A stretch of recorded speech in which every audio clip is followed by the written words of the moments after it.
සුබ දවසක්. ඔයාලා හැමෝම ආයෙමත් ආදරෙන් පිළිගන්නවා මැප්පෝරා YouTube channel එක වෙත.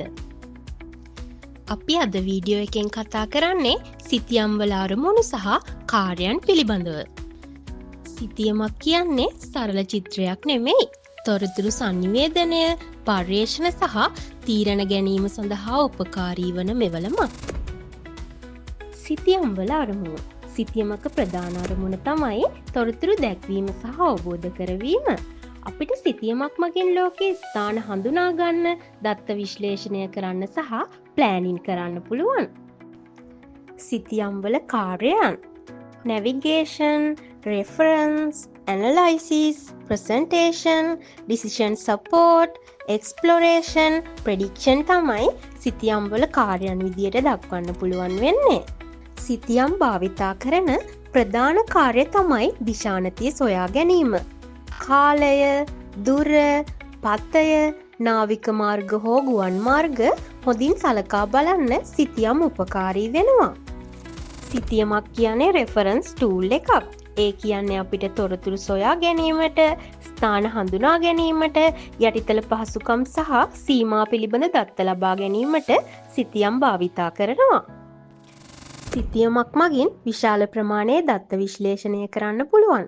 උදාහරණයක් වශයෙන් ජනගහනය, භූමි ප්‍රභේද, වායුගෝල තත්ත්වයන් විශ්ලේෂණය වගේ දේවල් ගන්න පුළුවන්.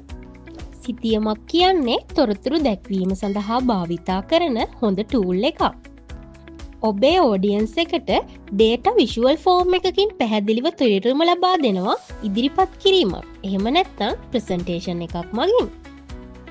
සිතියම් භාවිතා කරලා ස්ටාෆ් එකට හරි ඔතොරිටිස් වලට හරි හොඳ තීරණ ගැනීමේ සපෝට් එකක් ලබා ගන්න පුළුවන්.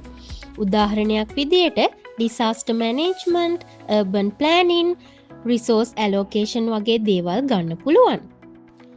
සිතියම් මගින් අපිට අලුත් ස්ථාන පිළිබඳ සොයා බැලිය හැකියි. අලුත් භූමීන් හඳුනා ගැනීමට, natural resources සොයා ගැනීමට, ටුවරිස්ට් සයිට් ප්ලෑනින් වගේ ක්‍රියාකාරකම් සඳහා සිතියම් උපකාරී වෙනවා. සිතියම් භාවිතා කරලා ෆියුචර් ප්‍රෙඩික්ෂන්ස් කරන්න පුළුවන්.